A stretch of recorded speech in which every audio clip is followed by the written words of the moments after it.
Good afternoon, everyone, and welcome to Stock Market Today. It's Coram and Shreve here with a look at the action in today's session, Wednesday, June 7th, where we saw a sell-off in the Nasdaq with some software stocks taking a hit, but small caps notable outperformers today, Ken. Yeah, for the second straight session, small caps outperform, getting a lift as financial stocks continue to come off bottom here. But yeah, software stocks, you mentioned, got hit pretty hard. We'll take a look at two software stocks today: Workday, WDAY, and also DigitalOcean, DOCN, and Homebuilders, in case you haven't noticed, have been outperforming again. So let's take a look at Meritage Homes, MTH. Let's do it. First, let's take a look at the major indexes. The Nasdaq today down 1.3%. But keeping things in perspective, Ken, we're not even down to that 10-day moving average yet. We had the S&P 500 down 0.4%. The Dow up on the day by 0.3%, and the Russell 2000 up some 2%. So underscoring the strength there. We've talked in recent days how this strong move led by Nasdaq stocks is now putting the tech-heavy index pretty extended from its moving averages. So seeing it pause here or even pull back is pretty expected at this point, Ken. I guess it just depends on how it does it. And how is it looking to you so far?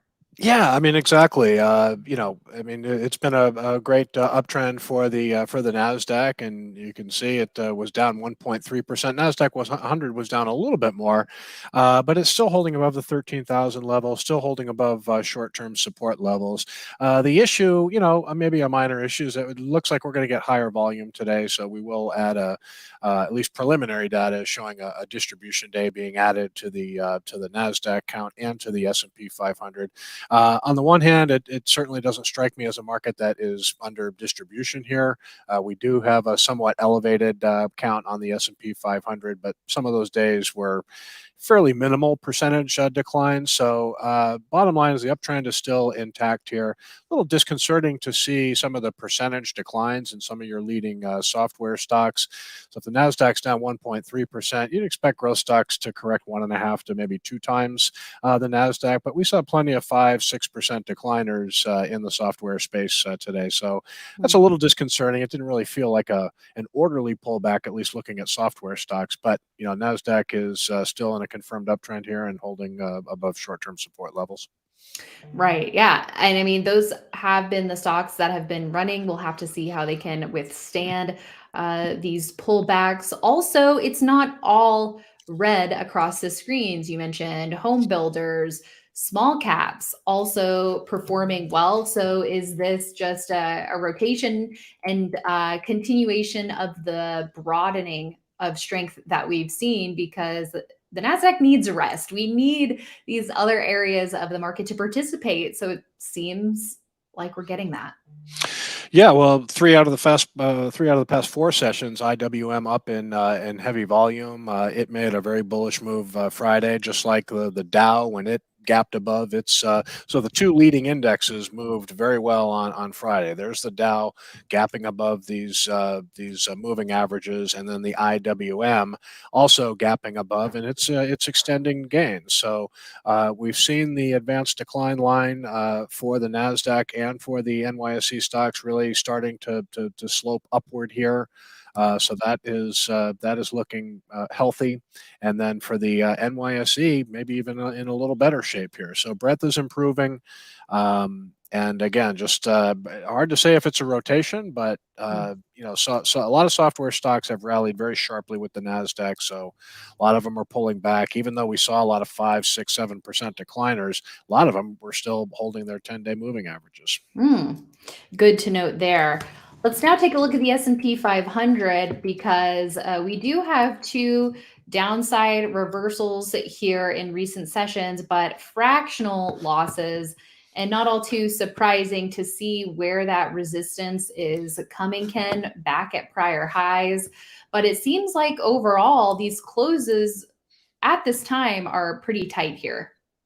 I would totally agree. And again, the S&P 500 holding above 4,200, and really hasn't given up much ground at all. And you can see the volume today looks like it's going to be higher. Again, this is a preliminary data, but I think the S&P 500 is looks just fine here. It hasn't moved as much as the Nasdaq Composite has, so you wouldn't maybe expect as harsh a pullback in the S&P 500, and it was a fairly moderate decline today.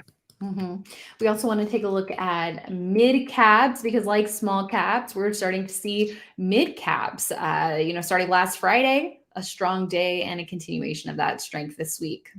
Yeah, these are reasons to be optimistic still about this uptrend, and the MDY has a very similar look to IWM. You see that gap above the moving averages, gap above the 450 level last week, and it's extending gains. So it's good to see more stocks participating here. Not great to see what looked to be some pretty harsh selling in the software sector today. Would have preferred to see more moderate declines, but again, it wasn't like you saw.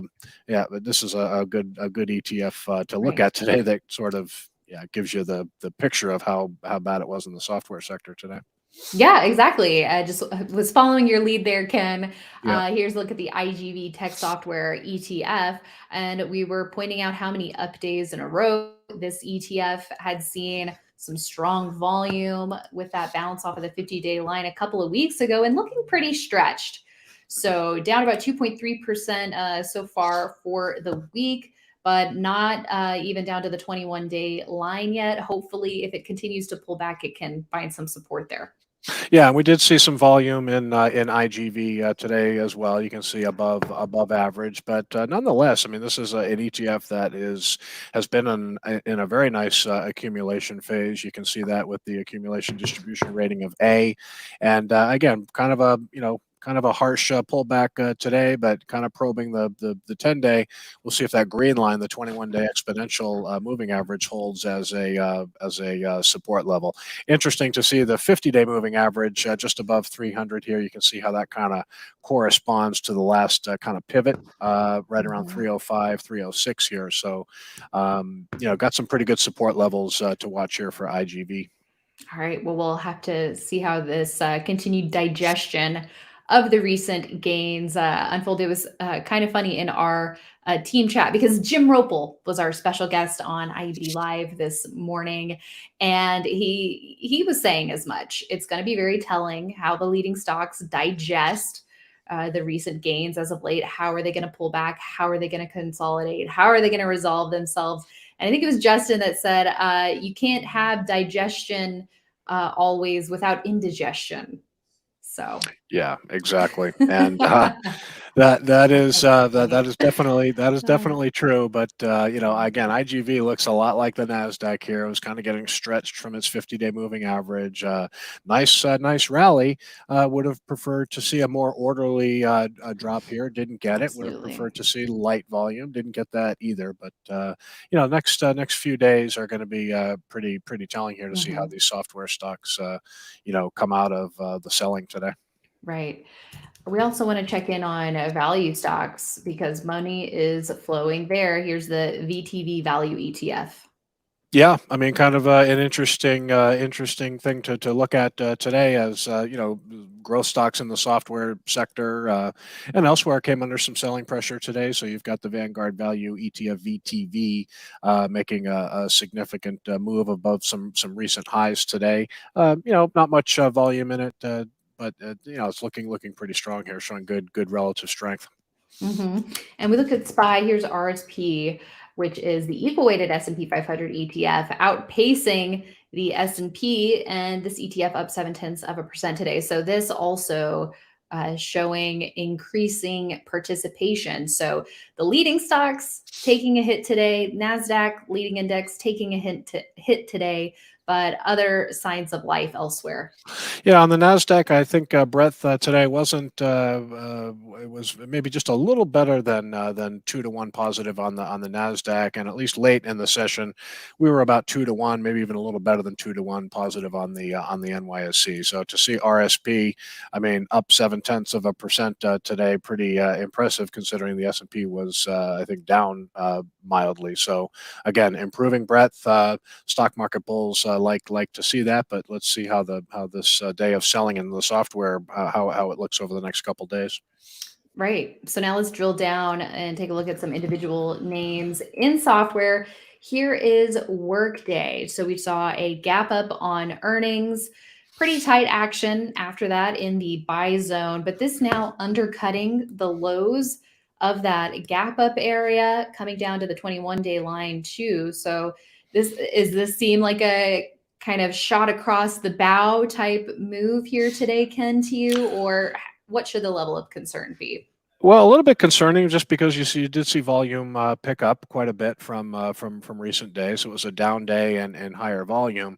What is interesting here, so this really doesn't look like that normal of a pullback to me, especially after it was holding gains well and kind of trading tightly and sideways, and then you get downside volume really picking up. But the good news here for longs of Workday is that it is coming into a very key support level here, that round number of 200, and you can see the 21-day line kind of sitting right around that 200, maybe just a little bit above the 200 level. So Workday is an institutional quality stock, and if this software rally is going to continue, and maybe just today was a blip, you'd expect this stock to firm up at the 21-day line and the 200 level. So good one to watch to see basically retesting this last buy area here. So if it finds support, it's telling you that it's still a strong stock. Remains to be seen, though.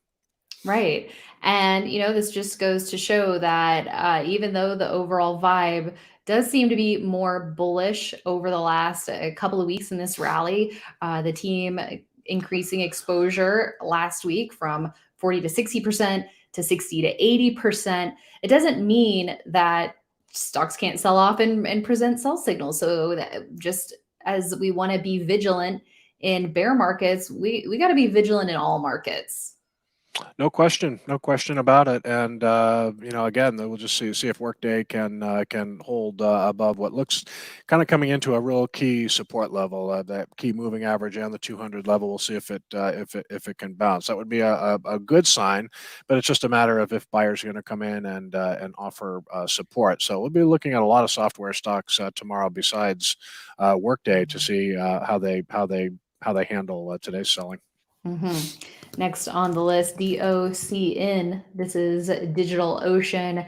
Recently broke out of a bottoming base with a lot of up days in a row here, Ken. Some strong volume behind the upside gains, but also above average volume today on the 4.4% decline here. Yeah, this is not a name that not too many people have heard of in the enterprise software group, but they operate a cloud computing platform, basically helping small and medium-sized companies. So they operate in this kind of a niche market. They don't cater to huge enterprise clients, rather kind of small and medium-sized businesses. Again, helping them transition to the cloud, and so not a widely known name, but multiple up days in a row. Many came in higher volume, so it was a good solid breakout. And then the decline today, 4.4%. Volume was above average, but again, it looks probably a little better than Workday at this point, just because it's still holding above short-term support levels. So this is another stock we want to watch for a pullback. If it pulls back near that 39.66 pivot, maybe watch to see if buyers come in and offer some support. And last on our list is checking in on MTH, Meritage Homes. This is one of the leading home builders that we're seeing. And this group bottoming last October, going on a nice move. And in recent sessions, including perhaps today, we'll have to get your take, Ken, presenting an actionable buying opportunity with the gain coming today and above average volume to break out of a base or an attempted breakout, perhaps closing slightly below the proper buy point here, Ken. But as groups make moves and show strength, I mean, this group now ranked number 5 out of the 197 groups that IBD tracks. We need to keep our eyes peeled for those buy points. So when these stocks started pulling back in recent weeks, we wanted to keep an eye on them for those potential buying opportunities. that has come in recent sessions. Yeah, well, I think the buy signal here for MTH was yesterday, and maybe not an easy buy. It just made a really explosive game, but you did have a little kind of a trend line, move there yesterday. So the bottom line, though, is that this is still trading. It's just below that pivot of 130.68. You can see the Market Smith pattern recognition is just calling this a flat base. So it is an example of a base breakout. And when you're in a confirmed uptrend, you want to pay attention to stocks like this. Now, the strength in the home building group is really broad based. I mean, there's just a lot of strong performers, and you mentioned that high industry group ranking number 5. So I think Meritage looks fine here. I think the weekly chart in particular has a pretty good look to it here. So it's just kind of on the verge of trying to break out of this kind of short consolidation, flat base type structure, and looking at the entire pattern here, this one still could be in the early stages of a move.